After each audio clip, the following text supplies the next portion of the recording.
Companies accounts के बारे में। कंपनीज अकाउंट्स होता क्या है, कौन कौन सी कंपनीज, किस तरह की कंपनीज होती हैं, उनका क्या स्ट्रक्चर है, मेमोरेंडम क्या होता है, सो आर्टिकल ऑफ एसोसिएशन क्या होता है, वो सब हम इस चैप्टर में देखेंगे। ठीक है, थ्योरी पॉइंट ऑफ व्यू से बहुत इंपॉर्टेंट चैप्टर है, तो उसको थोड़ा ध्यान से देखिएगा और उसको नोट्स जो भी मैं बताऊंगा वो नोट कर लीजिएगा। चलिए अब देखिए जरा, सबसे पहले हमने देखा था टाइप्स ऑफ कंपनीज। इनको हम डिटेल में अभी हम नीचे टॉपिक में भी इनको डिस्कस करेंगे। तो कुछ कंपनीज आपकी होती हैं टाइप्स ऑफ कंपनीज। देखिए टाइप्स ऑफ कंपनीज में सबसे पहले आपकी क्या आ गई, गवर्नमेंट कंपनी। ठीक है, मैंने पिछली बार भी बताया था गवर्नमेंट कंपनी कौन सी होती है, जिसमें 51 मोर देन 51% ऑफ शेयर किसका हो, गवर्नमेंट का हो। दूसरा होता है फॉरेन कंपनी, प्राइवेट कंपनी होती है, पब्लिक कंपनी होती है, 1% कंपनी होती है। ठीक है, इसी तरह से आपका 1% company, small company, listed company जो स्टॉक मार्केट में लिस्ट हो, unlisted company, company limited by share, holding company, subsidiary company. ये सारी कुछ कंपनीज के टाइप्स हैं। मोस्टली इस तरह की कंपनीज होती हैं जो हमारे कंपनीज एक्ट 2013 के अकॉर्डिंग है। ठीक है, ये हम इनको डिटेल में डिस्कस करेंगे नीचे। अब हम देखते हैं, जब भी आप क्या करते हैं, आपकी कोई भी ये कंपनीज है, ऊपर जितनी भी कंपनीज है, ये क्या प्रिपेयर करती हैं, ये प्रिपेयर करती हैं फाइनेंशियल स्टेटमेंट। सबको दिख रहा है ना, यहाँ पे दिख पा रहा है? Yes sir. ठीक है, फाइनेंशियल स्टेटमेंट प्रिपेयर किया जाता है। फाइनेंशियल स्टेटमेंट में क्या क्या आता है, चार चीजें देखो मुख्यतः आती हैं। सबसे पहले आपका आता है statement of profit and loss. Statement of profit and loss को हम क्या बोलते हैं, इसमें आपका trading account plus profit and loss account, ये दोनों चीज आती है, इसको statement of profit and loss account बोला जाता है। दूसरा क्या आता है आपका, बैलेंस शीट। ठीक है, तीसरा notes to accounts. Notes to accounts में क्या आता है, जो चीजें जो आप डिटेल में एक्सप्लेन नहीं कर पाते ऊपर profit and loss account, trading account, balance sheet में, वो आप कहाँ पे दिखाते हैं, उनको detail explanation notes to accounts में दिखाया जाता है। इसका पूरा फॉर्मेट हम पढ़ेंगे इसी चैप्टर में। और चौथी आपकी क्या बनती, कैश फ्लो स्टेटमेंट बनता है, कितना कैश का आउटफ्लो हुआ और कितना इनफ्लो हुआ। ठीक है, ये सब चीजें हम किस में पढ़ते हैं, जब भी आप फाइनेंशियल स्टेटमेंट बनाते हो, प्रिपेयर करते हो, ये आपको बनाना पड़ता है।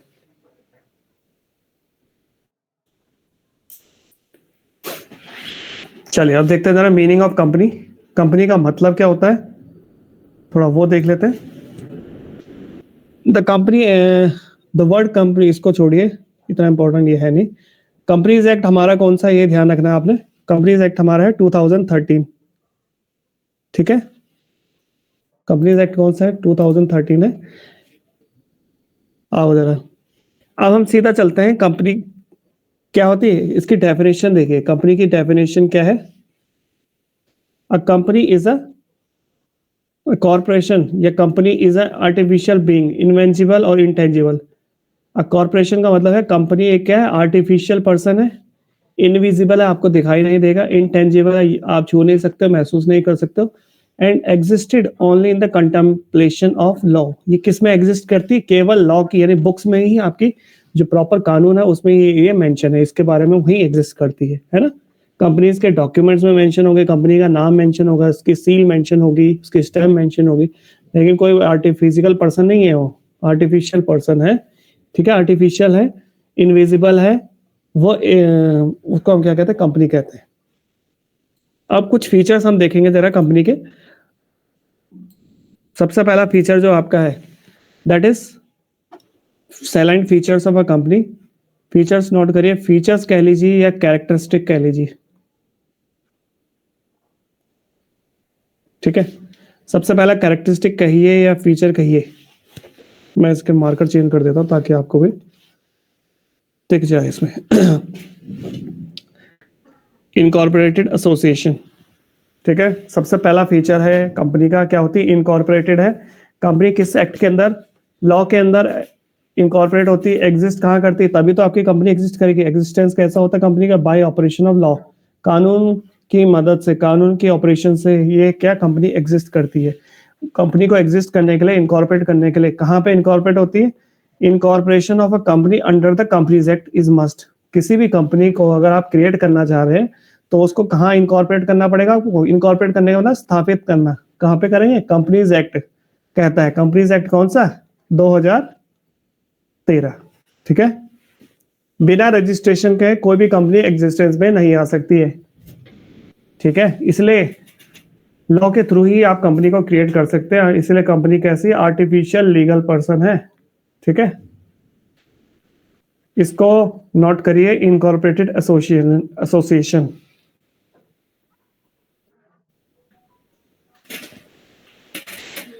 इसमें केवल हेडिंग नोट करिएगा।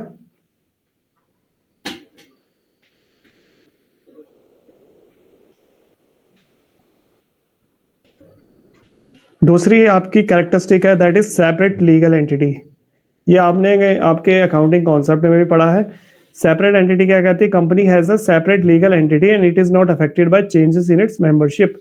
कंपनी की कैसी है? सेपरेट लीगल एंटिटी, यानी company is separate from its owner, owner से एकदम सेपरेट होती है। यानी कोई भी ओनर के किसी नए ओनर के आने से या किसी ओनर के डेथ के होने की वजह से या इंसॉल्वेंट होने की वजह से या कोई रिटायर हो रहा है ओनर, कोई भी, ठीक है, कोई भी पर्सन जो ओनर है उस कंपनी का, उससे क्या नहीं होगी, कंपनी की लीगलिटी पे कोई इंपैक्ट नहीं पड़ेगा, यानी कंपनी लीगल रहेगी, वो इनवैलिड नहीं होगी, ठीक है। Being a separate business entity company can contract, क्योंकि कंपनी क्या है? एक सेपरेट बिजनेस एंटिटी है। कई बार क्वेश्चन आ जाता है कंपनी क्या है? Separate business entity. कंपनी क्या कर सकती है? कंपनी दूसरे पर्सन के साथ कॉन्ट्रैक्ट कर सकती है, किसी दूसरी कंपनी के साथ कॉन्ट्रैक्ट कर सकती है, किसी दूसरे पर्सन को स्यू कर सकती है। स्यू करने का मतलब समझते हैं? उस पर केस फाइल कर सकती है, ठीक है। स्यू करना, उस पर केस फाइल करना, और कैन बी स्यूड। स्यूड का मतलब है खुद कोई कंपनी पे भी केस फाइल कर सकता है, ठीक है।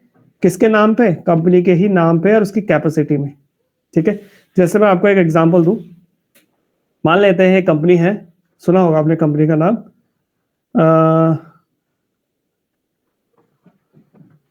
एक सेकेंड ना, जैसे कोई रिसेंट केस बताओ जिसमें किसी ने धोखाधड़ी की हो, किस कंपनी ने?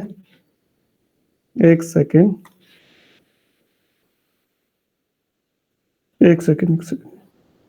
कोई ज्वाइन हो रहा है क्या? बायजूस पे लगा है सर। हाँ, जैसे हेलो, बायजूस का मान लेते हैं एग्जांपल, है ना। बायजूस पे भी रिसेंटली हुआ है केस। ठीक है, ठीक है। तो जैसे बायजूस का एग्जांपल ले लेते हैं, बाकी सबको दिख रही ना, स्क्रीन तो दिख रही। बायजूस क्या है? एक कंपनी है। अब देखो बायजूस का ऑनर भी तो होगा कोई। देखो केस किस पे फाइल नहीं हो रहा? ऑनर पे फाइल नहीं होगा। कोई भी अगर स्यू करेगा तो किसको फाइल स्यू करेगा? कंपनी को स्यू करता है, बिकॉज कंपनी की क्या है? सेपरेट बिजनेस एंटिटी है, उसकी पर्सनल कैपेसिटी है, ठीक है। Company is separate from its owner. कल की डेट में अगर ऑनर चेंज हो जाता, कोई किसी ने कंपनी के इसके बायजूस के शेयर खरीद लिए इस ऑनर से, अब ऑनर कोई दूसरा थर्ड पर्सन हो जाए, माना आदित्य है, आदित्य माना बायजूस को खरीद लेता है, तो आदित्य क्या हो जाएगा? ऑनर हो जाएगा। तो इससे क्या कंपनी की लीगलिटी पे कोई असर पड़ेगा? नहीं। क्यों नहीं पड़ेगा? क्योंकि कंपनी के एकदम सेपरेट है फ्रॉम इट्स ऑनर। क्लियर है? Yes sir. जी। अगला है परपीचुअल एग्जिस्टेंस, ठीक है। परपीचुअल एग्जिस्टेंस का मतलब क्या होता है? इसका मतलब होता है हम ये मान के चलते हैं कि कंपनी हमारी क्या लंबे समय तक चलती है। जैसे हमने वो पढ़ा है ना, separate going concern concept. Going concern concept में क्या कहते थे? बिजनेस जो आपका है लंबे समय तक चलता है। तो इसी तरह से जो आपकी कंपनी भी है वो भी क्या होता है? लंबे अंतराल तक चलती है। कोई ज्वाइन करना चाह रहा है क्या यहाँ पे? Someone wants to join this call? एक सेकेंड ना। अच्छा, शीतल आपको दिख रही स्क्रीन?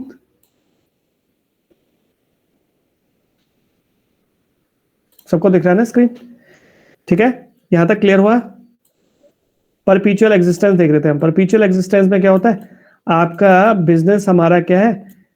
क्योंकि बिजनेस हमने क्या किया? सेपरेट फ्रॉम इट्स मेंबर है, यानी बिजनेस को हम क्या मान के चलते हैं? वो लंबे समय तक एग्जिस्ट करेगा, चाहे पार्टनर की, चाहे कोई भी उसका ओनर है, उसकी डेथ हो जाए, किसी पार्टनर को इंसॉल्वेंट हो जाए या मेंबर चेंज हो जाने की वजह से कंपनी की एग्जिस्टेंस पे कोई फर्क नहीं पड़ता है। कंपनी लंबे समय तक चलती रहती है, वो कहलाता है आपका परपीचुअल एग्जिस्टेंस। देखो, जिसको अगर जो पॉइंट आपको समझ नहीं आ रहा उसका नोट कर लीजिए। परपीचुअल एग्जिस्टेंस में कर लीजिए, कंपनी कंटिन्यू टू बी, यहां पे लिखिए कंपनी, यहां से नोट करिए, company continues to be existence despite the death, insolvency and changes of the member. यहाँ तक नोट करिए इसको। सर एक बच्चा है ना, वो कह रहा है कल से ज्वाइन करूंगा, कह रहा है वो। हाँ कोई दिक्कत नहीं। ठीक है।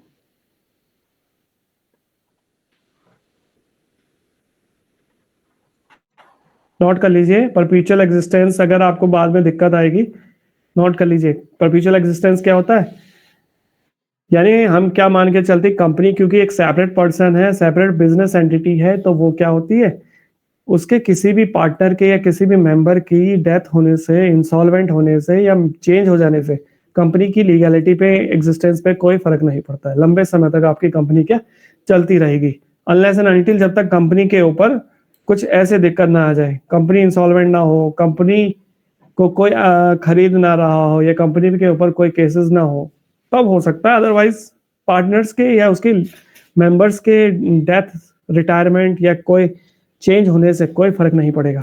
ठीक है। सर सेपरेट लीगल एंटिटी में सालोमन वर्सेस सालोमन वाला केस था ना? हाँ, इसमें सैलमन वर्सेस सॉलोमन वाला केस है, वो हम लॉ में पढ़ेंगे। ये जो है ना पूरा आपका बिजनेस लॉ आपका है, उसमें हम देखेंगे। ठीक है, वो सारे केस लॉज उसमें आपको मिल जाएंगे। अगला है देखिए, कॉमन सील। कंपनी की क्या होती है, खुद की स्टैंप होती है। कंपनी क्योंकि एक नेचुरल पर्सन नहीं है, कंपनी क्या आर्टिफिशियल पर्सन है। क्योंकि नेचुरल पर्सन क्या होता है, आप खुद साइन कर सकते हो ना डॉक्यूमेंट पे, लेकिन कंपनी में क्या होता है, एक लीगल टूल है जिसे हम क्या कहते हैं, we call them common seal. Common seal affixed on all document, यानी कंपनी के जितने भी डॉक्यूमेंट्स होते हैं उस पे उस सील को अफिक्स किया जाता है। अफिक्स करने का मतलब है उस पे उसको स्टाम्प जैसे होती है ना, आपका स्टैम्प मारते हैं, उसी तरह से उसको अफिक्स किया जाता है। ठीक है, यानी कंपनी के द्वारा कोई ऑथराइज पर्सन होता है जो कि क्या करता है, who turns to put his signature on behalf of the company. यानी कंपनी किसी एक पर्सन को अपॉइंट करती है, ऑथराइज करती है कि आप मेरे बिहाफ पे क्या कर सकते हो, सिग्नेचर कर सकते हो। और साथ में कंपनी की जो कॉमन सील है वो भी अफिक्स्ड होनी चाहिए। ये कौन कहता है, कंपनीज एक्ट 2013 कहता है। ठीक है,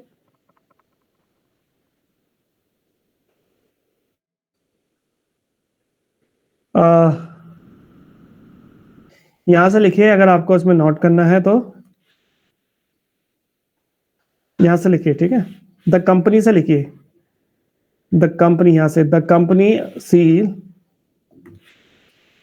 the common seal is affixed on all documents by the person authorised to do so, who puts his signature on behalf of company. बस यहां पर नोट कर लीजिए।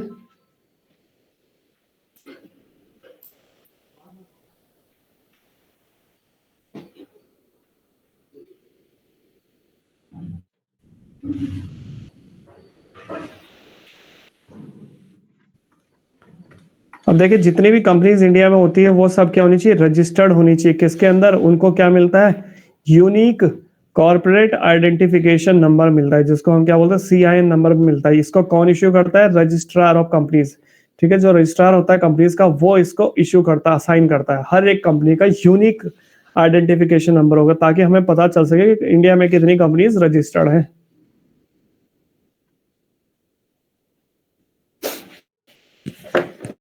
ये नोट हो गया तो आगे चले।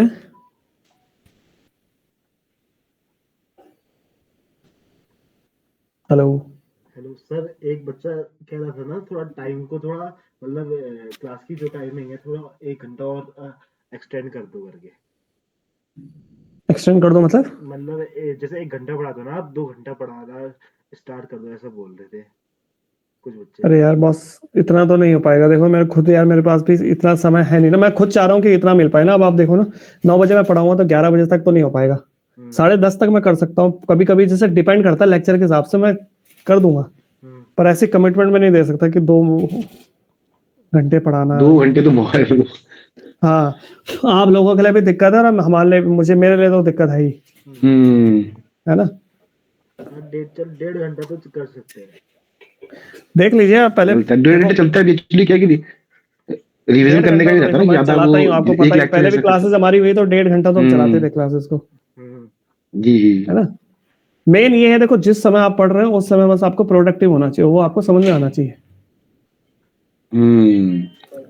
चलिए आगे देखिए, अगला कैरेक्टरिस्टिक या फीचर जो है that is limited liability. Company की क्या होती है लायबिलिटी, कैसी होती है लिमिटेड है, यानी जो मेंबर्स सॉरी शेयर होल्डर्स की जो लायबिलिटी है वो कैसी है लिमिटेड लायबिलिटी है। लिमिटेड लायबिलिटी का मतलब है, यहाँ पे नोट करिए, the liability of every share holder of a company is limited to the amount, कई बार इस पे क्वेश्चन आता है, he has agreed to pay to the company on the shares allotted to him. यहां तक इसको नोट करिए, लिमिटेड लायबिलिटी का मतलब ये होता है।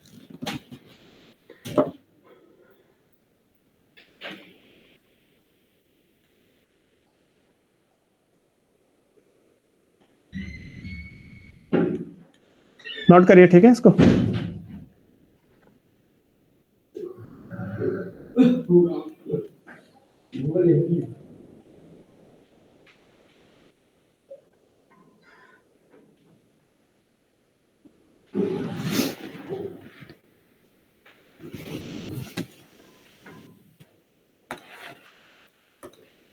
अब देखो क्या कह रहा है यहाँ पे, लिमिटेड लायबिलिटी का क्या मतलब है, यानी यहाँ पे कह रहा है कि जितने भी शेयर होल्डर हैं कंपनी के, ठीक है, उनकी लायबिलिटी कैसी है लिमिटेड है।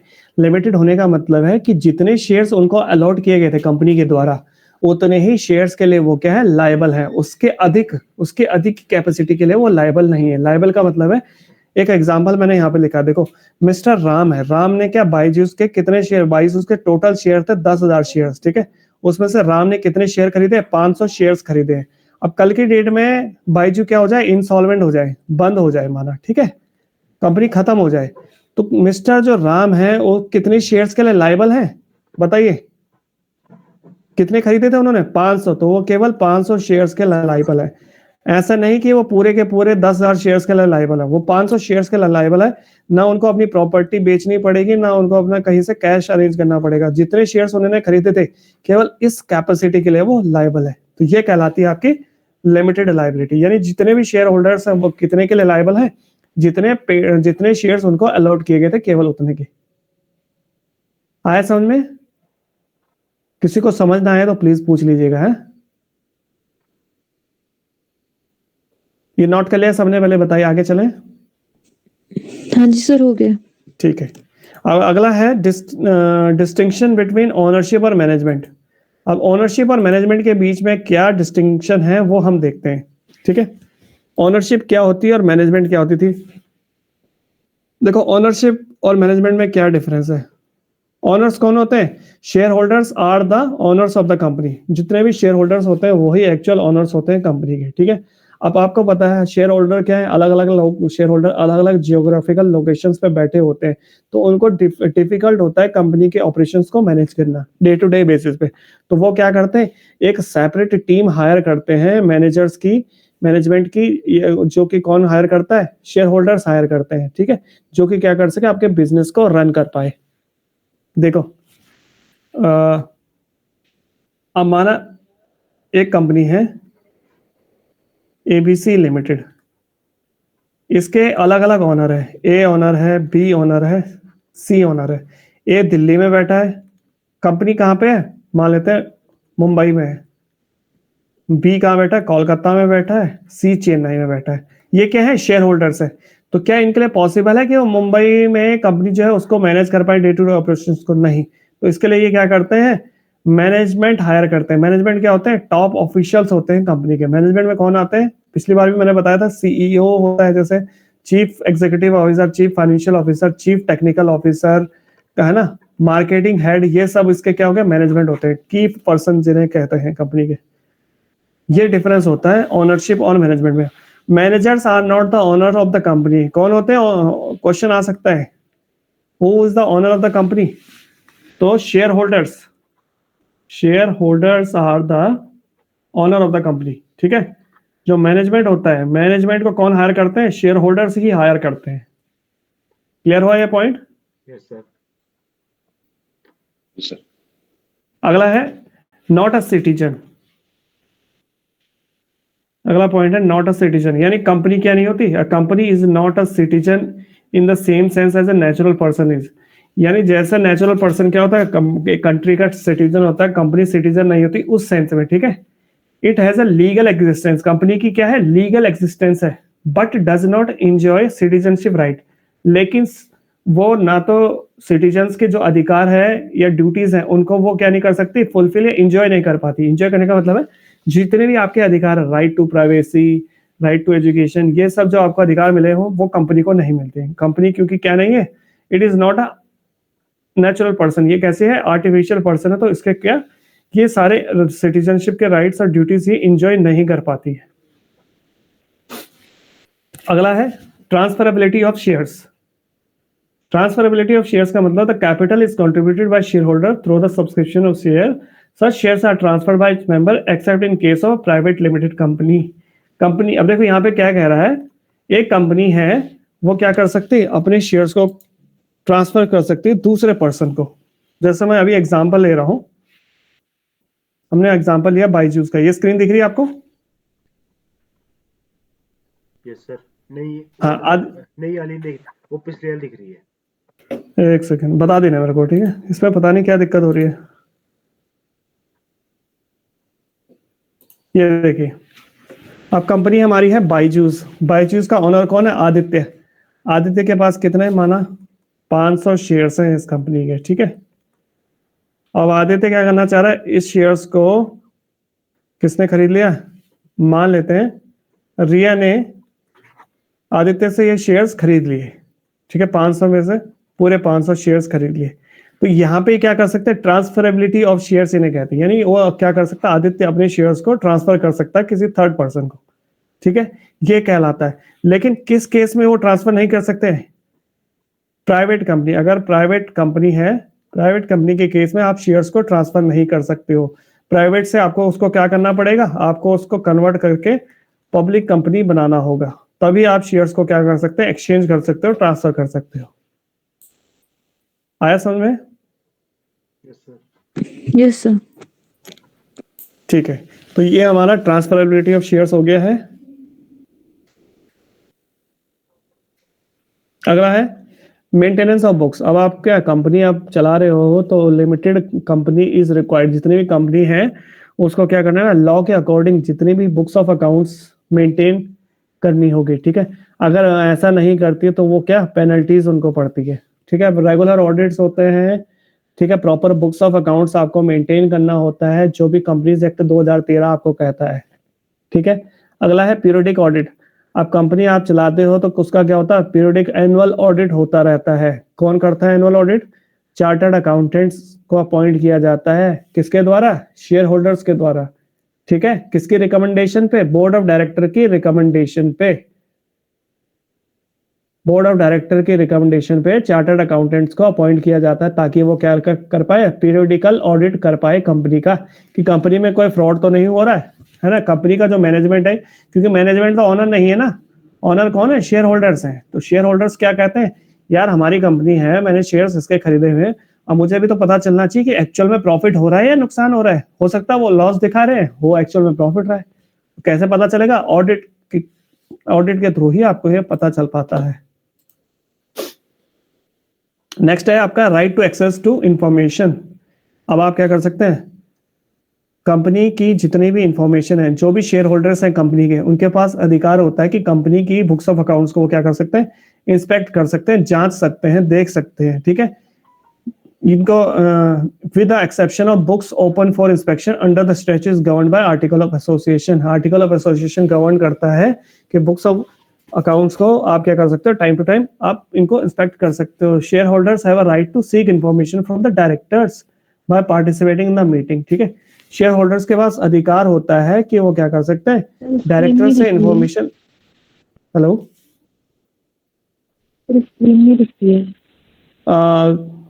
सबको नहीं दिख रही है? सर विजिबल है। एक बार मैं दोबारा से कर लेता हूँ, वैसे तो खूब दिखनी तो चाहिए, या तो आपके यहाँ से नेटवर्क की दिक्कत है, हो सकता है। आप दिख रही है शीतल? नहीं दिख रही? नहीं सर। या नेटवर्क का इश्यू है मेरे ख्याल से आपके यहाँ से ना, क्योंकि बाकी लोगों को तो दिख रहा है ना। Yes sir. आदित्य दिख रहा है, आपको दिख रहा है बॉस? क्या नाम है आपका, मैं भूल गया हूँ, सॉरी। सौरभ। सौरभ। आपको दिख रही हाँ सर, ऐसा है? दिख रहा है। एक बार चेक करिए नेटवर्क की, मेरे ख्याल से आपके यहाँ पे दिक्कत है शीतल, आपके क्योंकि वॉइस भी प्रॉपर नहीं आ पा रही ना। हाँ सर, मुझे भी आपकी वॉइस पसंद नहीं आ रही है। हाँ, आपके यहाँ से नेटवर्क की दिक्कत है, एक बार नेटवर्क चेंज करके देखिए। ठीक है, तो डायरेक्टर्स की इंस्ट्रक्शंस पे आप क्या कर सकते हो, मीटिंग्स में पार्टिसिपेशन कर सकते हो और उनसे पीरियडिकल रिपोर्ट्स ले सकते हो। बेसिकली आप क्या कर सकते हो, कंपनी की इंफॉर्मेशन को कभी भी इंस्पेक्ट कर सकते हो, ठीक है, उनकी बुक्स ऑफ अकाउंट्स को कभी भी देख सकते हो। ये कुछ आपके क्या थे, फीचर्स थे कंपनीज के। ठीक है, अब हम आएंगे कंपनीज की, कितनी तरह की कंपनीज जो हमने ऊपर देखी थी, अलग अलग तरह की कंपनीज, अब उनको थोड़ा डिटेल में समझते हैं। ठीक है, और यहाँ पे सबसे इंपॉर्टेंट देखो उनके हैं सेक्शंस, कंपनीज के टाइप ऑफ कंपनीज। सबसे पहले टाइप में है गवर्नमेंट कंपनीज। गवर्नमेंट कंपनी का सेक्शन कौन सा है, सेक्शन 2 सबसेक्शन 45। कई बार एग्जाम्स में पूछा गया है, पंतनगर के पेपर में ये पूछा गया है कि गवर्नमेंट कंपनीज का सेक्शन बताओ, तो इस सेक्शन आपको याद करना है, इसको नोट कर लीजिए। सेक्शन 245 किसका, कंपनीज एक्ट 2013 का है। गवर्नमेंट कंपनी का मतलब कौन सी company, government company means a company which not less than 51% of the paid up share capital of a company is held by the, या तो सेंट्रल गवर्नमेंट ने होल्ड कर रखे हो, स्टेट गवर्नमेंट, या पार्टली बाय सेंट्रल गवर्नमेंट और partly by state government. ये आपका गवर्नमेंट कंपनीज कहलाता है। सेक्शन 244 क्या कहता है कि गवर्नमेंट कंपनी का मतलब वो कंपनी है जिसने की कितने, विच मिनिमम, जिसकी कितने, नॉट लेस देन 51% ऑफ कौन सा शेयर, टोटल शेयर नहीं, paid up share capital. Paid up share capital जिसने होल्ड कर रखी हो, गवर्नमेंट ने होल्ड कर रखी। अब वो गवर्नमेंट कोई भी हो सकती है, वो गवर्नमेंट चाहे सेंट्रल गवर्नमेंट है, ठीक है, चाहे वो आपकी क्या हो, सेंट्रल गवर्नमेंट हो सकती है, चाहे वो आपकी स्टेट गवर्नमेंट हो सकती है, चाहे वो पार्टली सेंट्रल गवर्नमेंट ले रही है और आधा स्टेट गवर्नमेंट उसमें इंगेज है, हो सकता है और कोई स्टेट गवर्नमेंट्स हैं। बेसिकली गवर्नमेंट के थ्रू ये क्या होनी चाहिए, एक्वायर होनी चाहिए, तभी हम इसको क्या कहेंगे, गवर्नमेंट कंपनी कहेंगे। नॉट लेस देन 51% का मतलब है, कोई बताएगा क्या होता है नॉट लेस देन 51%? मतलब 51% शेयर जो है गवर्नमेंट के पास होने चाहिए, हाँ, 49% दूसरे मतलब थर्ड पार्टी के पास होने चाहिए।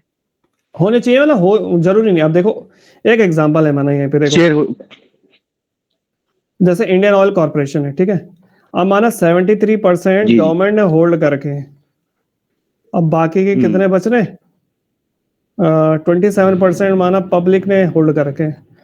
तो ये हमारी क्या हो जाएगा, this is our government company, है ना, क्योंकि गवर्नमेंट ने कितने 51% से, याद रखना 51% से ज्यादा के शेयर किसके होल्ड करने चाहिए, it should be hold by government, बस ये ध्यान रखना। More than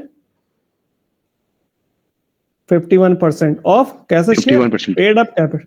paid up capital, ये बाद में समझेंगे पेड अप कैपिटल क्या होता है, ठीक है, सब्सक्राइब्ड क्या होता है, कॉल्ड अप कैपिटल क्या होती है, वो सब हम बाद में देखेंगे, पहले ये समझिए।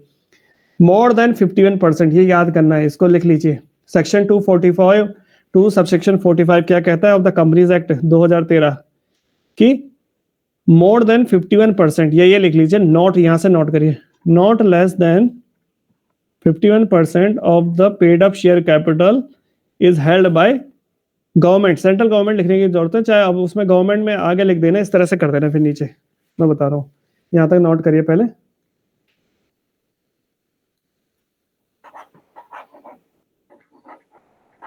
यहां तक नोट करिए।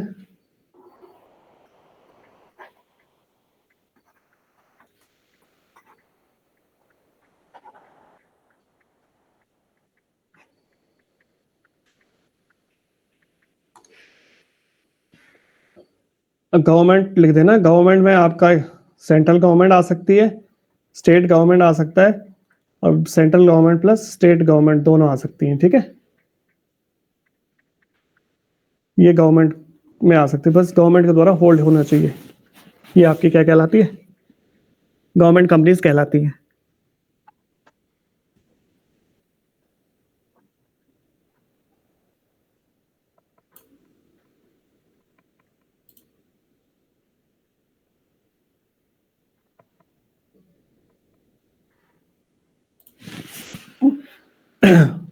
नोट कर लिया आपने? सर हो गया। ठीक है, आगे चलते हैं। अब नेक्स्ट देखिए फॉरेन कंपनी। गवर्नमेंट कंपनीज हमने देख ली। सेक्शन याद रखना है, सबसे मेन इंपॉर्टेंट है सेक्शंस, ठीक है, सेक्शंस को मत भूलिएगा, यही पूछा जाता है। अगला है फॉरेन कंपनी। फॉरेन कंपनी का सेक्शन है section 2 subsection 42। Section 242 of companies act क्या कहता है? Foreign company means a company और a body incorporated outside India. ठीक है, अब देखो क्या कह रहा है। फॉरेन कंपनी का मतलब है वो कंपनी या बॉडी कॉर्पोरेट जो कि कहाँ पे इनकॉर्पोरेटेड है? इंडिया के बाहर इनकॉर्पोरेटेड हो, वो आपकी क्या कहलाती है? फॉरेन कंपनी कहलाती है। आगे पढ़ेंगे इसमें क्या कह रहा है। इसके साथ साथ इनकॉर्पोरेटेड आउटसाइड इंडिया, बट हो सकता है उसका जो प्लेस ऑफ ऑपरेशन है, देखो इसमें क्या कह रहा है, has a place of business in India. चाहे वो बिजनेस इंडिया में कर रही हो, चाहे खुद से कर रही हो, या उसने कोई एजेंट फिजिकली हायर कर रखा है, या इलेक्ट्रॉनिक मोड से कर रही हो। जैसे कि एग्जांपल मैं आपको देता हूं, माना अमेज़न का नाम सुना आपने? अमेज़न इनकॉर्पोरेशन, ये कहाँ पे इनकॉर्पोरेटेड है? इंडिया के बाहर इनकॉर्पोरेटेड है, अमेरिका की कंपनी है। ठीक है, इसने क्या करती है? इलेक्ट्रॉनिक ई कॉमर्स बिजनेस है इनका, ये अपना बिजनेस इंडिया में चला रही है। तो क्या ये हमारी ये डोमेस्टिक कंपनी होगी या फॉरेन कंपनी कहलाएगी? फॉरेन। अमेज़न का फॉरेन कंपनी कहलाएगी, क्योंकि मेन याद Foreign. रखना है कि इनकॉर्पोरेटेड कहाँ पे, ये इनकॉर्पोरेटेड कहाँ है? Outside India. कोई भी कंपनी इंडिया से बाहर इनकॉर्पोरेटेड है, स्थापित है, वो यानी आपका कंपनीज एक्ट में जो इनकॉर्पोरेटेड नहीं है वो सब आपकी क्या हो जाती है? फॉरेन कंपनी हो जाती है। चाहे वो बिजनेस इंडिया में कर रही हो, चाहे उसका एजेंट कर रहा है, चाहे इलेक्ट्रॉनिक मोड से बिजनेस कर रही हो। ठीक है, दूसरा क्या है? Conduct any business activities in India by any other matter. वही कह रहा है कि आपका चाहे कोई भी बिजनेस वो इंडिया में कर रही हो, वो मैटर नहीं करेगा। मैटर क्या करेगा कि उसका इनकॉर्पोरेशन कहाँ पे हुआ है। ठीक है, ये आपका फॉरेन कंपनी। फॉरेन कंपनी का सेक्शन बताइए क्या था? Section 2 subsection 42। गवर्नमेंट कंपनी का क्या था? 2 सेक्शन सबसेक्शन 45। ठीक है, ये नोट कर लिया आपने? ये यहां से नोट कर लीजिए इसको। According to section 245 of companies act, foreign company means a company incorporated outside India, outside India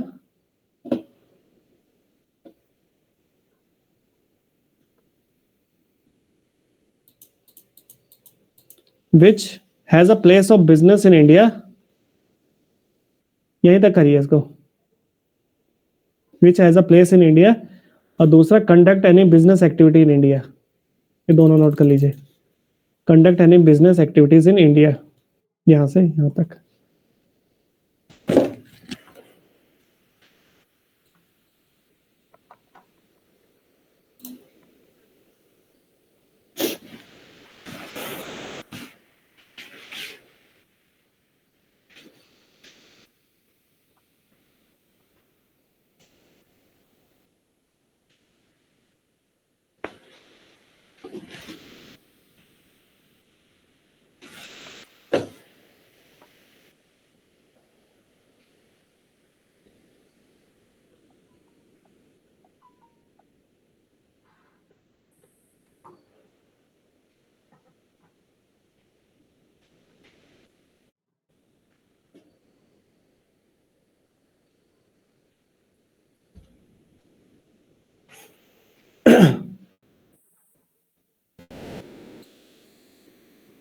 note कर लीजिए, और नोट कर ले तो बता दीजिए।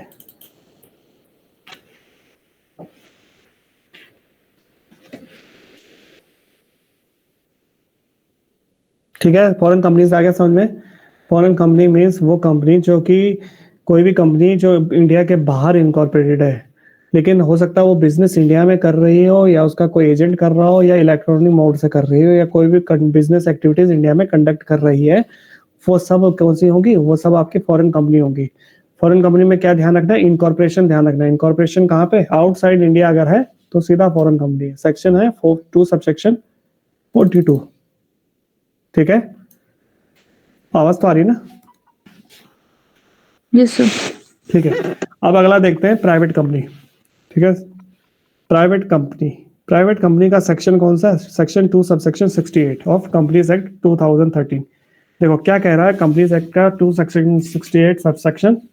ठीक है, सबसे पहला प्राइवेट कंपनी की क्या खासियत है? It restrict the right of transfer it shares, यानी प्राइवेट कंपनी क्या नहीं कर सकती? अपने शेयर्स को ट्रांसफर नहीं कर सकती है। जैसे हम देख रहे थे ना इससे पहले, जैसे मैंने एग्जांपल दिया था, अब आदित्य अपने शेयर्स ट्रांसफर नहीं कर सकता है। किसको? रिया को। क्यों नहीं कर सकता? क्योंकि कौन सी कंपनी है? Private limited company. किसी भी कंपनी के आगे अगर प्राइवेट लिमिटेड है तो वो कंपनी अपने शेयर्स को ट्रांसफर नहीं कर सकती है। ठीक है, ये हमें रखना है ध्यान। और दूसरा क्या है इसका, क्या कह रहा है? प्राइवेट कंपनी क्या होती है? Except in case of 1% company limits the number of its member to 200। ठीक है, यहाँ पे 1% कंपनी को छोड़कर, except in case of 1% company को छोड़कर इसके जो member maximum number of members कितने हो सकते हैं? 200 हो सकते हैं, 200 मैक्सिमम मेंबर्स हो सकते हैं। ठीक है, बस ये ध्यान रखना है इसमें। आगे हम पढ़ेंगे प्राइवेट इसको 1% कंपनी के बारे में। फिलहाल इसको यहाँ तक नोट करिए। प्राइवेट कंपनी में ये नोट करिए, section 268 of companies act, private company is a company which restrict the right to transfer the share except in case of 1% company limits the number of its shares to 200।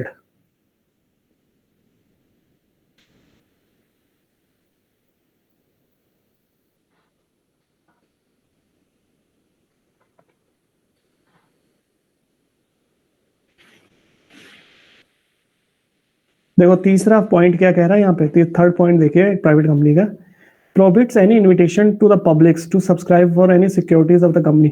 यानी ये क्या करता है? Private company किसी भी public से, आम public से क्या नहीं करवा सकती? जितनी भी कंपनीज की सिक्योरिटीज है। सिक्योरिटीज में क्या क्या आता है, कोई बताएगा मुझे? सिक्योरिटीज का मतलब क्या होता है? सिक्योरिटीज में आपके क्या आ जाते हैं? शेयर्स, शेयर्स, डिबेंचर, बॉन्ड्स वगैरह, बॉन्ड्स। ठीक है, ये सब आपके सिक्योरिटीज होती है। तो कोई भी पब्लिक इनको सब्सक्राइब नहीं कर सकती है। किस केस में? प्राइवेट कंपनी के केस में। ठीक है, और प्राइवेट कंपनी कहाँ लिस्टेड नहीं होती? It can not be listed in stock exchange. Stock exchange में लिस्ट नहीं होगी। अगर वो लिस्ट हो जाएगी तो वो पब्लिक कंपनी बन जाएगी। ध्यान रखना है, private companies are not listed, ये भी नोट करना है, इन स्टॉक एक्सचेंज। कई बार क्वेश्चन आता है, which of the following companies are not listed in stock exchange? तो याद रखना है, 4 ऑप्शन दिए जाएंगे। पब्लिक कंपनी, लिस्टेड कंपनी, या कंपनीज के नाम दे देगा, है ना, ABC limited, XYZ limited, ABC limited, और सी ऑप्शन दे देगा एबीसी प्राइवेट लिमिटेड। तो याद रखना, प्राइवेट लिमिटेड कंपनी किसी भी स्टॉक एक्सचेंज में लिस्ट नहीं होती है।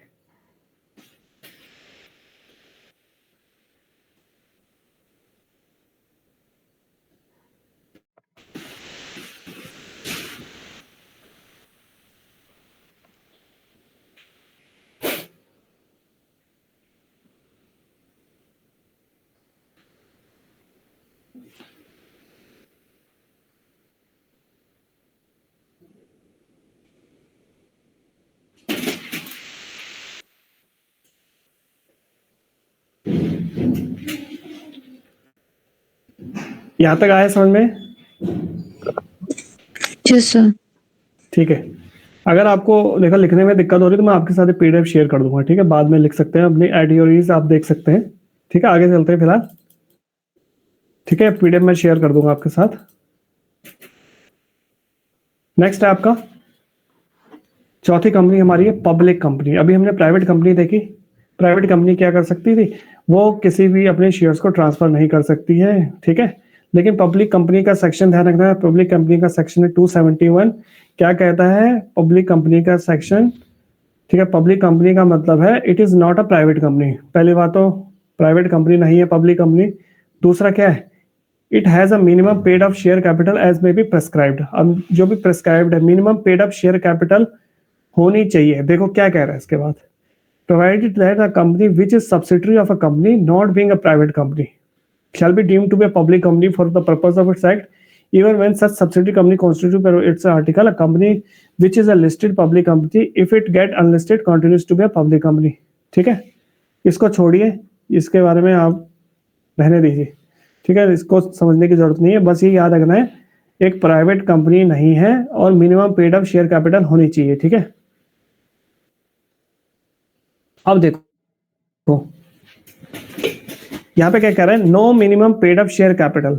The minimum paid up share capital, देखो इससे पहले क्या होता था पुराने एक्ट में, ये देखो ये नई अमेंडमेंट है। पहले अगर आपको बोलता था कि पब्लिक कंपनी में क्या होना चाहिए, minimum paid up share capital होना चाहिए। मिनिमम प्राइवेट कंपनी के केस में कितना था, 1 लाख रुपए था इन केस ऑफ प्राइवेट कंपनी, और 5 लाख किसके केस में था, पब्लिक कंपनी के केस में, ठीक है। उसको अब कंपनीज एक्ट ने हटा दिया है, यानी no minimum paid up capital. अब किसी भी पब्लिक कंपनी या प्राइवेट कंपनी को स्टार्ट करने के लिए जरूरी नहीं आपके पास minimum paid up share capital हो। देखो ये लिखा है ना, no minimum paid up capital requirement will now apply for incorporating private as well public companies in India. ये नया अमेंडमेंट आया है, तो ये इंपॉर्टेंट है, इसको नोट कर लीजिए। यानी ये वाला पॉइंट कहना नहीं यहाँ पे has a minimum paid up share capital, तो ये अब खत्म हो चुका है नई अमेंडमेंट के हिसाब से। पुरानी अमेंडमेंट में ये था 271 में, बस पहला पॉइंट याद रखना है ये, और अब लिखना है no minimum paid up share capital. No minimum paid up share capital it will now apply for incorporating private as well as companies public companies in India. पहले देखो, पहले कितना था, 1 लाख प्राइवेट कंपनी के लिए था, 5 लाख पब्लिक कंपनी के लिए था। अब कोई भी पेड अप कैपिटल की रिक्वायरमेंट नहीं है, ना प्राइवेट कंपनी को है ना पब्लिक कंपनी को है।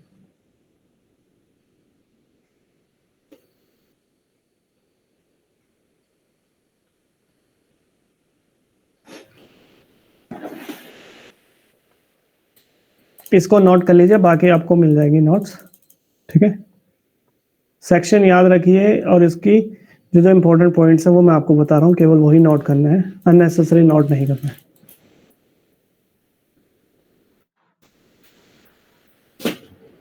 नेक्स्ट देखिए 1 पर्सन कंपनी। देखिए 1 पर्सन कंपनी क्या होता है। 1 पर्सन कंपनी का सेक्शन क्या है, सेक्शन 2 सबसेक्शन 62 है। 1 person company means a company which only has 1 person as a member. ध्यान से देखो, अभी जो प्राइवेट कंपनी होती थी, प्राइवेट कंपनी में मिनिमम मेंबर कितने हो सकते हैं, मिनिमम मेंबर 2 हो सकते हैं। पब्लिक कंपनी में मिनिमम मेंबर 7, और प्राइवेट कंपनी में मैक्सिमम मेंबर कितने हो सकते थे, अभी बताया था 200 200 और पब्लिक कंपनी में maximum member no limit. Unlimited no limit, unlimited हो सकते हैं, ठीक है। ये भी नोट कर लीजिए। लेकिन जो 1 पर्सन कंपनी है वहां पे जो आपका है मिनिमम मेंबर वो कितने हो सकते हैं, 1 हो सकता है।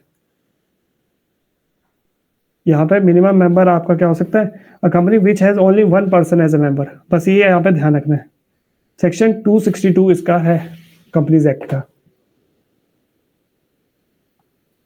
ठीक है जी। अब अगला देखिए स्मॉल कंपनी। स्मॉल कंपनी क्या होती है उसको समझते हैं। स्मॉल कंपनी का सेक्शन है 2 subsection 85। Small company means a company other than public company. Public company के अलावा जो है वो क्या आपकी स्मॉल कंपनी हो सकती है। अब इन्होंने नीचे डिफाइन कर रखा है कि क्या क्या यहाँ पे कह रहा है, किसको हम स्मॉल कंपनी कहेंगे। देखो small company means paid up share capital of which does not exceed 4 crore rupees और such higher amount as may be prescribed which shall not be more than 10 crore rupees, ठीक है। यानी जो स्मॉल कंपनी किसको कहेंगे, paid up, जिसकी paid up share capital किससे ज्यादा ना हो, 4 करोड़ रुपए से ज्यादा ना हो, ठीक है। प्रेस्क्राइब इसको छोड़ दीजिए, बस ये आपको याद रखना है, यहाँ पे इसमें कंफ्यूज हो जाओगे ये, और इसमें कुछ और क्लोज है तब आपका 10 करोड़ रुपए। लेकिन आपको मेन जो ध्यान रखना है, मिनिमम जिसकी पेड अप कैपिटल कितने से ज्यादा ना हो, 4 करोड़ रुपीज से ज्यादा नहीं है, यानी इसके अंदर अंदर है तो वो आपकी स्मॉल कंपनी होगी। इससे बड़ी है तो आपकी वो क्या हो सकती है, पब्लिक कंपनी बन सकती है या प्राइवेट कंपनी जो भी है। पर स्मॉल कंपनी की बात की जाए जिसकी paid up share capital does not exceed 4 crore, ठीक है। चेंजेस हो गया है, क्या कह रहे हैं, ये चेंज हो गया है। अब कितना हो गया है, ये कल मैं देख रहा था कुछ, देखना पड़ेगा, मैंने नोट कर रखा है इसको। स्मॉल कंपनी का। हाँ चेंज हो गया है। यार देखो अभी ये तो लेटेस्ट अमेंडमेंट है, ये तो आईसीआई के नोट्स में पढ़ा रहा हूँ इसी बार के। चेंजेस मेरे को बताना अगर होगा तो। क्या पता इन्होंने इस बार नहीं डाला होगा अपने उस बुक में ना, अगले बार से क्या पता अगले बार से डाले। तो अभी तो फिलहाल हम इसी के हिसाब से पढ़ेंगे ना, अभी के हिसाब से। अब लेटेस्ट अमेंडमेंट है वो इतनी जल्दी पेपर में नहीं आएगा, है ना। अब आपकी बुक्स में ही नहीं आया तो वो कैसे आप अभी करेंगे। देख लेना, एक बार मेरे को दिखा देना उसका ना, कल मेरे को भेज देना, देख लेंगे उसको। पर फिलहाल तो यही है, 4 करोड़ से अगर कम है, 4 करोड़ से ज्यादा नहीं होना चाहिए। पेड अप शेयर कैपिटल किसकी बात करें, टर्नओवर की बात नहीं कर रहे, share paid up share capital की बात कर रहे हैं। टर्नओवर की बात यहाँ पे करेंगे। देखो, turnover of which its last profit and loss of account immediately preceding financial year does not exceed 40 crore rupees.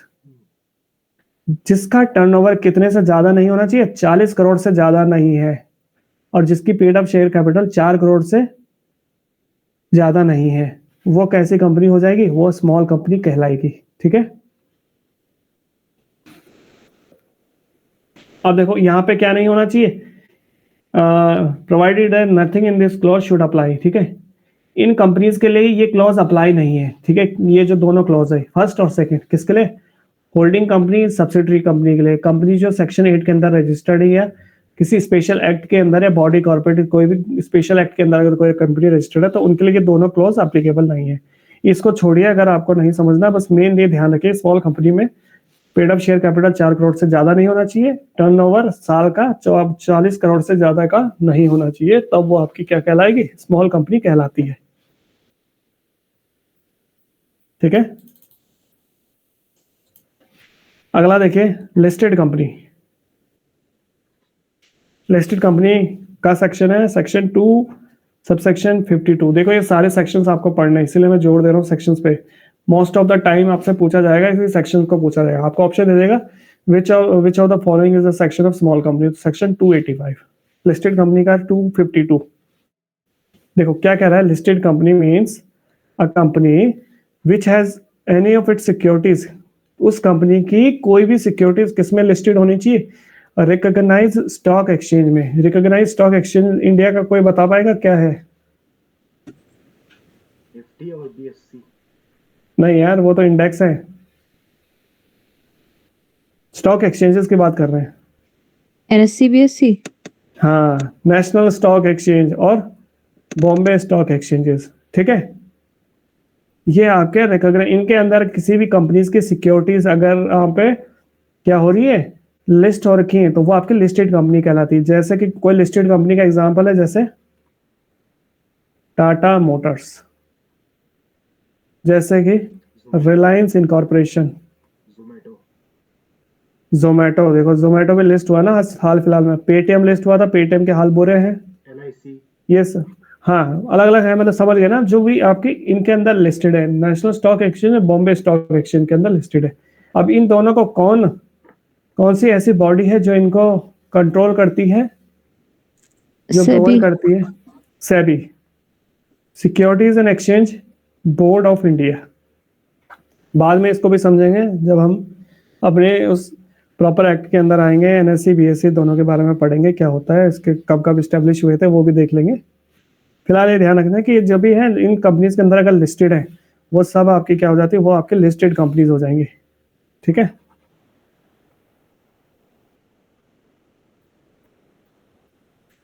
जो आप कह रहे हैं निफ्टी 50 और बैंक निफ्टी, वो सब इंडेक्स फंड होते हैं। ठीक है,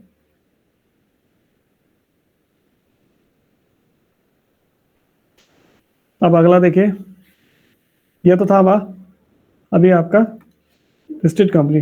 अब देखो ऐसी कंपनीज जो कि स्टॉक एक्सचेंज के अंदर लिस्टेड नहीं है। एक सेकेंड,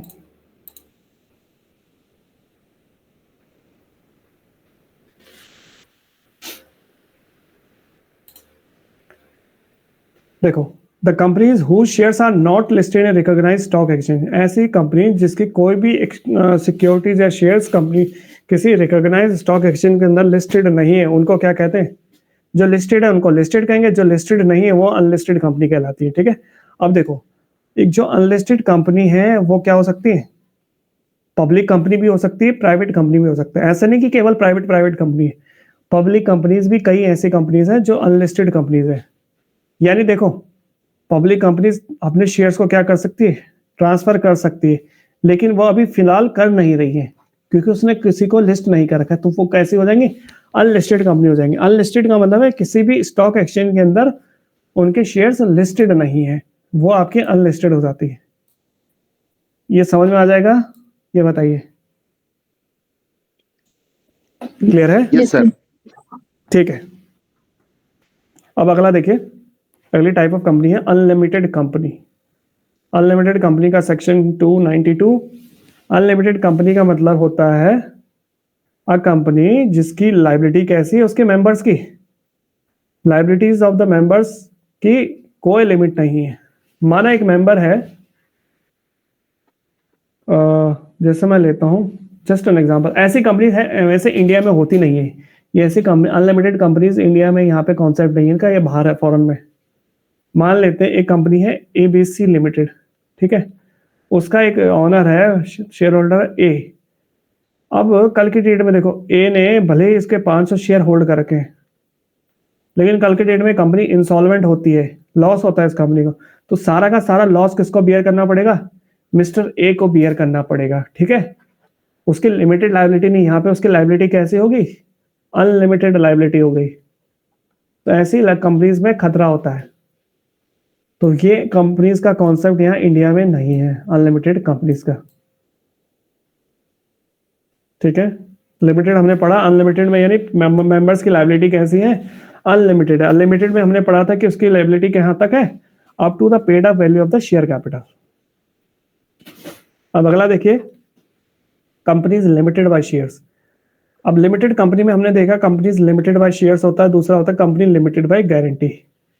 देखो क्या कह रहा है, इसका सेक्शन है 2 सबसेक्शन 22 लिमिटेड बाय शेयर्स का। यहाँ पे कह रहा है कंपनी लिमिटेड बाय शेयर्स का मतलब होता है a company having the liability of its member limited by the memorandum of the amount if any unpaid of the shares respectively held by them। इसका मतलब है, देखो यहां समझते हैं, मैंने क्या कहा, एक कंपनी है ABC लिमिटेड, ठीक है, इसने मिस्टर ए है, मिस्टर ए ने कंपनी के कितने शेयर्स?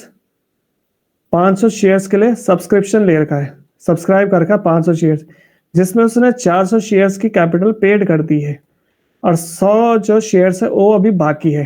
तो यानी वो देखो लिमिटेड तो लायबिलिटी है उसकी, लेकिन यहाँ पे क्या कह रहा है, company having the liability of its member limited by the memorandum of the amount if any, ठीक है, मेमोरेंडम ऑफ द अमाउंट यानी जितने अमाउंट तक। अब इसकी अमाउंट मान लेते हैं 400 इंटू 10, 400 रुपए, तो वो अमाउंट के हिसाब से यहाँ पे क्या उसकी लायबिलिटी बनती है।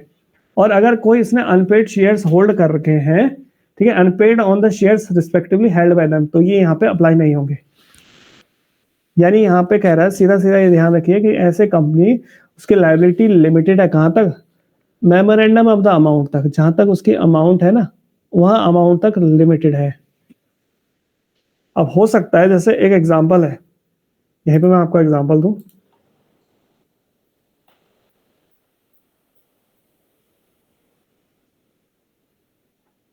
छोटा सा एक एग्जांपल देता हूं, उसमें और क्लैरिटी आपको आ जाएगी। एक कंपनी का नाम सुना होगा आपने, एमआरएफ टायर्स है ना, तो जो इसका माना आदित्य ने इसके कितने शेयर्स खरीद रखे हैं? 5 शेयर खरीद रखे हैं, और इसकी एक शेयर की कीमत आज की डेट में 1,20,000 रुपए। तो आदित्य कितने के लिए लायबल है? लिमिटेड है उसकी लायबिलिटी 12×5 = 60, 6 लाख रुपए के लिए। यहाँ पे देखो ये शेयर्स के लिए लिमिटेड नहीं है, ये अमाउंट पे लिमिटेड, यानी 6 लाख की लायबिलिटी है इसकी। कल की डेट में अगर एमआरएफ डूब जाती है तो आदित्य को कितने देने हैं? 6 लाख रुपए देने होंगे, समझ गए? कल के डेट में कंपनी इंसॉल्वेंट होती है तो कंपनी ने इसने 6 लाख ले रखे हैं, 6 लाख वापस लौटाने होंगे, ये है इसका मतलब। यहाँ पे अमाउंट से हम इसको देखते हैं, यहाँ पे शेयर्स तो नहीं देखेंगे कि 5 शेयर है या क्या है। ये आया समझ में? मीन सर की शेयर से नहीं होगा, अमाउंट देखनी है मैं। हाँ, यहाँ पे कोई अमाउंट देखना, मेमोरेंडम ऑफ द अमाउंट लिखा हुआ है ना यहाँ पे। अच्छा, हाँ जी, और कोई अनपेड शेयर है तो उसको हम यहाँ पे काउंट नहीं करेंगे। अब अगला है कंपनी लिमिटेड बाय गारंटी। अब देखो सेक्शन 221 लिमिटेड बाय गारंटी क्या कहता है, company having the liability of its member limited by the memorandum to such amount. अब देखो क्या कह रहा है, as well as the member may respectively undertake to contribute the asset of the company in the event of being wound up. देखो क्या कह रहा है यहाँ पे केवल आपकी लिमिटेड लायबिलिटी कहाँ तक थी, अमाउंट तक थी, लेकिन आपने क्या कर दिया है, आपने गारंटी दे रखी है। मान लेते हैं, यहीं पर एग्जांपल लेता हूं एमआरएफ का। आदित्य ने क्या कहा, आदित्य ने 5 शेयर भी खरीद रखे हैं जिसकी वैल्यू 1,20,000 रुपए, 6 लाख रुपए की टोटल वैल्यू है, ठीक है। और साथ ही साथ आदित्य ने क्या किया, गारंटी भी दे रखी कंपनी को कि कल के डेट में अगर आपकी कंपनी बंद हो जाती है, कोई लॉस मेक करती है, तो मैं क्या करूंगा, मेरे पास 10 लाख की एसेट है, मैं उसको भी गिरवी रख रहा हूं, तभी तो मैं इसका ओनर बनूंगा, है ना। कल के डेट में अगर कंपनी को लॉस होता है तो वो क्या करेगी, इन दोनों को वसूलेगी। यानी देखो अमाउंट तो है ही है, लेकिन उसके साथ उसने गारंटी दे रखी है कि वो क्या करेगा, अगर कल के डेट में कंपनी को कोई लॉस होता है तो वो अपनी एसेट भी कंट्रीब्यूट करेगा कंपनी में। यानी कंपनी क्या करेगी, कोई 10 लाख की एसेट है उसको भी लेके चली जाएगी, उसको बेचेगी ना वो, तभी तो उनका जितने भी उसके क्रेडिटर्स है उनका पैसा पे कर पाएगी। समझ पा रहे हैं? लिमिटेड बाय गारंटी का मतलब आया समझ में? लिमिटेड बाय शेयर्स में तो शेयर्स तक लिमिटेड है, ठीक है, उसके अमाउंट तक लिमिटेड है, लेकिन लिमिटेड बाय गारंटी में मतलब शेयर्स तो है ही है, उसके साथ साथ आपकी क्या जितनी भी एसेट के लिए आपने गारंटी दे रखी है उसके लिए भी आप लायबल हो जाते हैं। लिखा हुआ ना, in the event of winding up. आया समझ में? जी सर। सौरभ आया आपको समझ में? आदित्य क्लियर है? जी सर। आई होप ठीक है। आगे देखते हैं। नेक्स्ट कंपनी आपकी है होल्डिंग कंपनी। ये ध्यान से देखना boss, holding company subsidiary company, कई बार क्वेश्चन पूछा जाता है, बच्चों को बहुत कंफ्यूजन होती है। होल्डिंग कंपनी का सेक्शन है 2 सबसेक्शन 46। होल्डिंग कंपनी का मतलब क्या होता है, holding company in relation to one or more other companies means a company which such companies are subsidiary companies, ठीक है। होल्डिंग और सब्सिडरी कंपनी दोनों को देख लेते हैं साथ साथ, तब समझा दूंगा। सब्सिडरी कंपनी का सेक्शन 287 है। क्या कह रहा है, सब्सिडरी कंपनी का मतलब वो as a company in which the holding companies, यानी सब्सिडरी कंपनी वो कंपनी जिसमें होल्डिंग कंपनी का क्या होता है, कंट्रोल होता है ऑन द कंपनी। देखो ये पेपर आप में क्वेश्चन आया था, आप देख सकते हैं पंतनगर में, पहले क्वेश्चन का आंसर दूसरा था, ये डिलीट हुआ था ये क्वेश्चन फिर, ठीक है। मैंने ही इसका यहीं से आंसर दिया था, इसी वजह से उन्होंने डिलीट किया था पंतनगर में। पंतनगर जो पेपर था असिस्टेंट अकाउंटेंट का, यही से ये बिल्कुल सही था। बच्चे कह रहे थे ये गलत है, लेकिन ये बिल्कुल सही था, मैंने यहीं से इसका आंसर दिया था। तो यहाँ पे देखो क्या कह रहा है, सब्सिडरी कंपनी वो कंपनीज होती हैं जिसमें होल्डिंग कंपनी का क्या होता है, कंट्रोल होता है the composition of board of directors, यानी बोर्ड ऑफ डायरेक्टर्स पे होल्डिंग कंपनी का क्या होगा, अधिकार होगा। अब समझते हैं होल्डिंग कंपनी और सब्सिडरी कंपनी होती क्या है, ठीक है। एक सेकंड,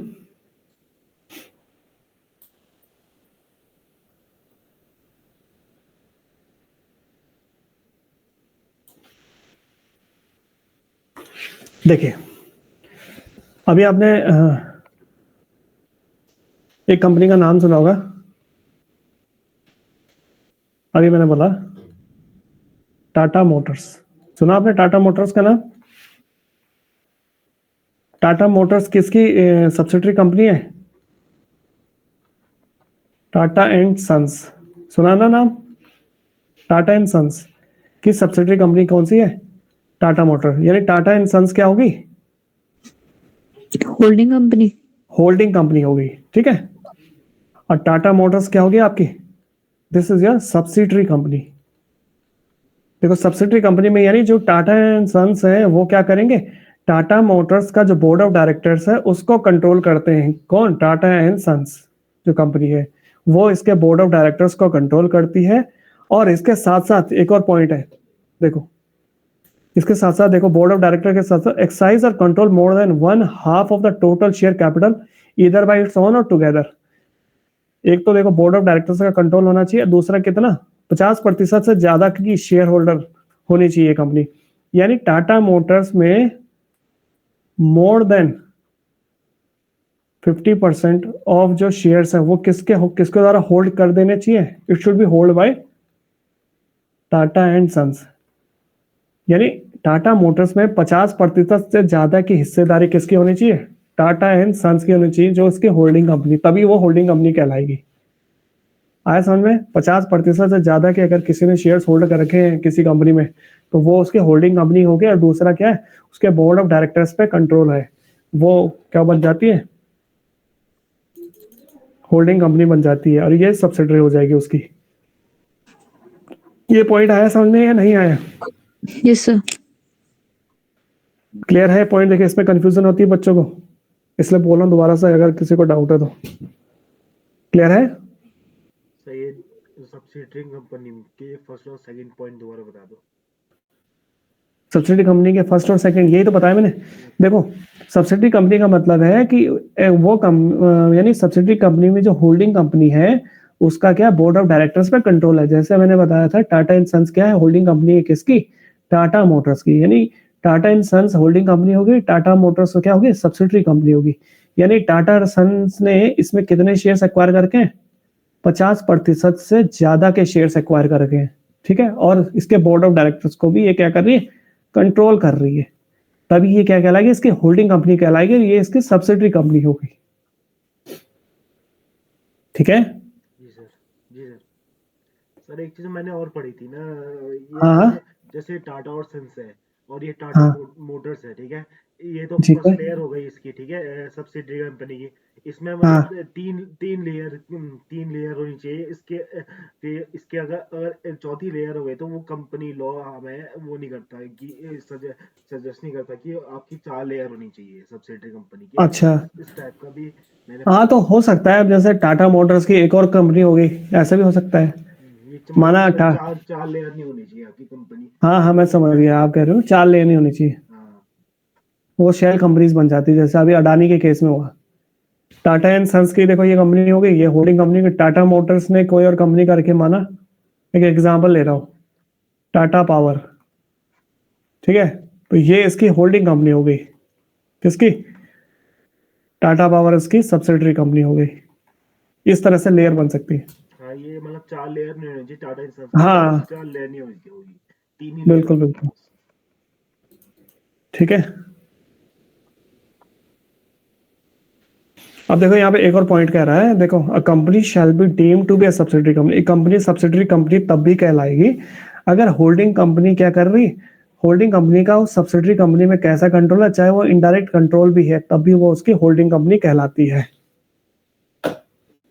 यहाँ तक क्लियर हुआ? तो हमने सारी कंपनीज के बारे में पढ़ा, अलग अलग कंपनीज जो हमने शुरू में देखी थी। किसी को किसी पॉइंट में डाउट है तो यहाँ पे पूछिए। तो होल्डिंग कंपनी को कैसे फिर डिफाइन करेंगे हम? देखो होल्डिंग कंपनी तो इसी की होगी ना, सब्सिडरी कंपनी की। यानी होल्डिंग कंपनी को आप कहोगे holding company means a company which controls the composition of board of director of subsidiary company, ठीक है। अच्छा, इसी के कंटेक्स्ट में हम हाँ उसी के कंटेक्स्ट में। और who exercise or control more than 1/2 total percent इधर of the companies of subsidiary company, ये कह लो, तब आप होल्डिंग कंपनी कहलाओगे। वो इस कॉन्टेक्स्ट में बात कर रहा है ना सब्सिडी के हिसाब से, आप होल्डिंग के हिसाब से बात कर सकते हो। बस बेसिक क्रक्स आपको आना चाहिए, वो समझ में आया? सर इसमें लिखा भी है सच क्लास ऑफ मतलब such class of companies of holding companies are may be prescribed that not having a layer of subsidiary beyond prescribed numbers as suggested by Companies Act 2013। हाँ वो 4 लेयर से ज्यादा नहीं कर सकते थे। खैर इतना डिटेल देखो आता भी नहीं आपके पेपर में, मेन मेन जो चीजें हैं वो मैं आपको बता चुका हूँ। बेसिक से आगे को बेसिक आपका आता है पेपर में, वो यही है। इस पे आपको ध्यान देना है, सेक्शंस पे ध्यान देना है, और उसके जो पॉइंट्स हैं इन पे ध्यान देना है। होल्डिंग कंपनी का क्या होता है, सब्सिडरी कंपनी में बोर्ड ऑफ डायरेक्टर्स पे कंट्रोल होता है, और 50% से ज्यादा की हिस्सेदारी होती है सब्सिडरी कंपनी में, तब वो होल्डिंग कंपनी कहलाएगी। ठीक है, होल्डिंग कंपनी के कंटेक्स्ट में बात किया जाए तो। क्लियर है यहाँ पे? आई होप क्लियर होगा। Yes sir. ठीक है, अब अगर आगे चलते हैं, कंपनीज हमने देख लिया, अलग अलग टाइप की कंपनीज। अब देखते हैं maintenance of books of accounts. अब आपको बुक्स ऑफ अकाउंट्स मेंटेन करने, कौन सा सेक्शन कहता है कंपनीज एक्ट का? सेक्शन 128 कहता है ऑफ कंपनीज एक्ट 2013 की every company shall prepare and keep its registered office. देखो हर एक कंपनी को क्या करनी है, बुक्स ऑफ अकाउंट्स प्रिपेयर करनी है, और कहाँ पे रखनी है? जो उसका रजिस्टर्ड ऑफिस होगा, इन रजिस्टर्ड ऑफिस का मतलब है जो कंपनी रजिस्ट्रार ऑफ कंपनीज है उसके पास जो उसने अपना एड्रेस दिया होगा वहां पे उसकी बुक्स ऑफ अकाउंट्स को उसको रखना होगा, ठीक है। और कोई भी इसके अलावा कोई रेलेवेंट बुक या पेपर्स है या फाइनेंशियल स्टेटमेंट है जो कि क्या करेगा, which gives a true and fair view of the statement of affairs of the company, जो कि कंपनी की ट्रू और फेयर व्यू के बारे में बता सके। इसका मैं एग्जांपल आपको देता हूं।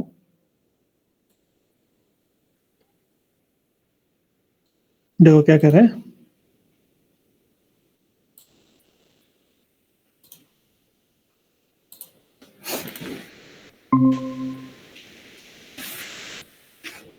अब देखो कंपनी में ये एग्जांपल लेते हैं, टाटा मोटर्स। माना टाटा मोटर्स की ने अपनी जो रजिस्ट्रार ऑफिस के पास उसने जो रजिस्टर्ड एड्रेस दिया है वो दिया है माना दिल्ली का। तो टाटा मोटर्स की जितनी बुक्स ऑफ अकाउंट्स है वो कहाँ पे होनी चाहिए, दिल्ली में होनी चाहिए, ठीक है। कौन सा सेक्शन कह रहा है, सेक्शन 158 यही कह रहा है ना, 128 कह रहा है। सेक्शन 128 क्या कह रहा है, 128 ऑफ कंपनीज एक्ट की जितनी बुक्स ऑफ अकाउंट्स हैं उस कंपनी की कहाँ पे होनी चाहिए, रजिस्टर्ड ऑफिस में होनी चाहिए।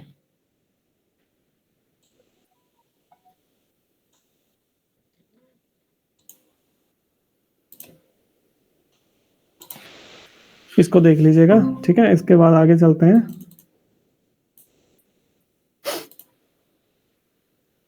Preparation of financial statement. अब आपको क्या करना पड़ेगा, देखो आपने कंपनी इनकॉर्पोरेट तो कर दी लेकिन आपको साथ साथ में क्या बनाना, फाइनेंशियल स्टेटमेंट बनाना है। फाइनेंशियल स्टेटमेंट कौन सा सेक्शन है, सेक्शन 129 कहता है कंपनीज एक्ट का, द फाइनेंशियल स्टेटमेंट जो होती है वो क्या देती है, ट्रू एंड फेयर व्यू देती है of the state of affairs of the company, ठीक है।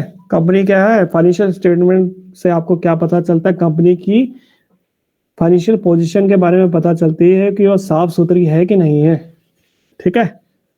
और देखो क्या कह रहा है, जिससे कि आपको क्या लगाने हैं उसमें, notified accounting standard, proper accounting standards आपको वो अप्लाई करने होंगे, ठीक है, अलग अलग डिफरेंट क्लास ऑफ कंपनीज के लिए, और जो कि प्रिस्क्राइब्ड होते हैं as prescribed in schedule 3। Schedule 3 में आपका गिवन है, ठीक है। The board of directors of the company shall lay financial statement at annual general meeting. यानी जो बोर्ड ऑफ डायरेक्टर्स होते हैं वो फाइनेंशियल स्टेटमेंट को कहाँ पे देखते हैं, जब आपकी एजीएम होती कंपनी की, एनुअल जनरल मीटिंग से कहते हैं, वहाँ पे फाइनेंशियल स्टेटमेंट को देखा जाता है, इसलिए फाइनेंशियल स्टेटमेंट बनाना मैंडेटरी है। अब देखो फाइनेंशियल स्टेटमेंट में क्या क्या आता है, ठीक है, जो हमने पढ़ा था ना ऊपर, फाइनेंशियल स्टेटमेंट सेक्शन 240 क्या कहता है, फाइनेंशियल स्टेटमेंट आपकी बैलेंस शीट आती है, प्रॉफिट एंड लॉस अकाउंट आता है, ठीक है। अगर प्रॉफिट एंड लॉस अकाउंट आएगा अगर कंपनी कैसी है, जो कि इन case of company carrying on an activity not for profit and income and expenditure. देखो प्रॉफिट एंड लॉस अकाउंट किसके केस में आएगा, अगर कंपनी क्या है, प्रॉफिट मेकिंग कंपनी है, और अगर प्रॉफिट मेकिंग कंपनी नहीं है तो वो क्या बनाती है, इनकम एंड एक्सपेंडिचर अकाउंट बनाएगी। ये तो पता आपको, not for profit operation income and expenditure बनाती है, profit and loss account profit making entity बनाती है। कैश फ्लो आपको बनाना होगा, statement of changes in equity, ठीक है, ये हो गया, एक्सप्लेनेशन हो गया, नोट्स टू अकाउंट जिसे कह लीजिए, ये सब आपको बनाना होगा। देखो यहाँ पे एक इंपॉर्टेंट पॉइंट है, कई बार पूछ लेता है ये, इन केस ऑफ 1 पर्सन कंपनी, हमने पढ़ा था ना 1 person company 2 subsection 62, 1 person company क्या कहता है कि किसमें एक मेंबर हो सकता है। इन case of 1 person company, small company और डोरमेंट कंपनी, इन तीनों कंपनियों के केस में इनको फाइनेंशियल कैश फ्लो स्टेटमेंट बनाने की जरूरत नहीं होती है, बाकी सब में बनाना मैंडेटरी है। किन किन को छोड़कर, 1 पर्सन कंपनी, स्मॉल कंपनी और डोरमेंट कंपनी, इन तीनों को कैश फ्लो स्टेटमेंट बनाना मैंडेटरी नहीं है, नेसेसरी नहीं है, बाकी सबको बनाना मैंडेटरी है, ठीक है। यह है समझ में, ये क्लियर हुआ? Yes sir. सर ये डोरमेंट कंपनी कौन सी होती है? देखो डोरमेंट कंपनी वो कंपनी होती है जो बंद हो गई है, बंद होने की कगार पे जो कंपनी है। माना कंपनी क्या होगी, आप चला रहे थे, अच्छी खासी कंपनी चल रही थी आपकी, हो सकता है किसी अननोन अनवांटेड रीजंस की वजह से वो कंपनी शट डाउन होने वाली है, वो डोरमेंट कंपनी होती है। अब अगला देखो। सर लेकिन तो इसमें हाँ। नीचे लिखा हुआ है ना गवर्नमेंट का, when companies formed and registered for future project or to do हाँ हाँ, मतलब ये है कि कोई कंपनी का फ्यूचर प्रोजेक्ट के लिए बनी है और अब उसकी आवश्यकता खत्म हो गई, मतलब स्पेशल प्रोजेक्ट्स के लिए कोई कंपनी बनी थी। जैसे एक एग्जांपल मैं ले लेता हूँ, जैसे आजकल माना कोई रेलवे ने कोई एक स्पेशल कंपनी निकाल रखी है, उसका नाम मेरे को ध्यान नहीं आ रहा है, इंडियन रेलवे फाइनेंशियल कॉर्पोरेशन। अब माना उसका काम है फाइनेंस से रिलेटेड शुरू में, अब माना वो प्रोजेक्ट खत्म होने वाला है, तो उसके बाद वो कंपनी क्या बन जाती है, जब उसका काम खत्म हो जाए इस प्रोजेक्ट का, तो उसके बाद वो कंपनी डोरमेंट कंपनी बन जाती है, यानी उसका काम अब नेसेसिटी नहीं है, वो उसकी डोरमेंट कंपनी हो जाती है। ठीक है, डोरमेंट कंपनी में लिख सकते हो आप, डोरमेंट कंपनी लिखना है, लिखिए dormant companies are those companies which were established for some specific purpose / projects, comma, which has been completed after completion of project, full stop, after completion of project, such companies are called dormant companies। Inactive company भी कहा जाता है। Inactive कह लो, अब operational नहीं है ना ये कंपनी।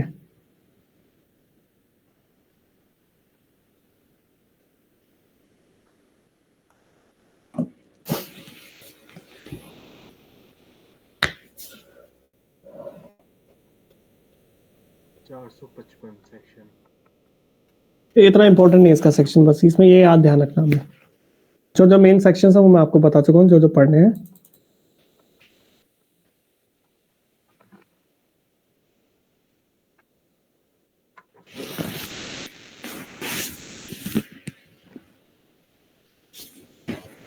नोट करिए इसको।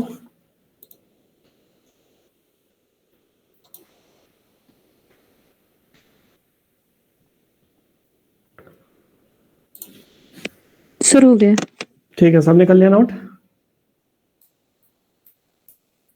चलिए अब देखो, इसके बाद क्या आता है आपका फाइनेंशियल स्टेटमेंट कैसे बनता है, उसके बारे में डिटेल में इन्होंने बता रखा है कि फाइनेंशियल स्टेटमेंट में आपका जो statement of profit and loss account बनता है, बैलेंस शीट बनती है, notes to accounts, cash flow statement, वो सब हम यहाँ पे देखने वाले हैं।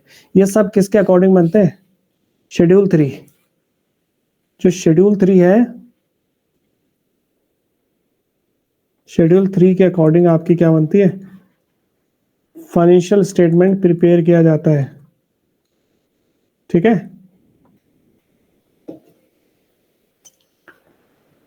फाइनेंशियल स्टेटमेंट इस हिसाब से आपका प्रिपेयर किया जाता है एज पर शेड्यूल 3।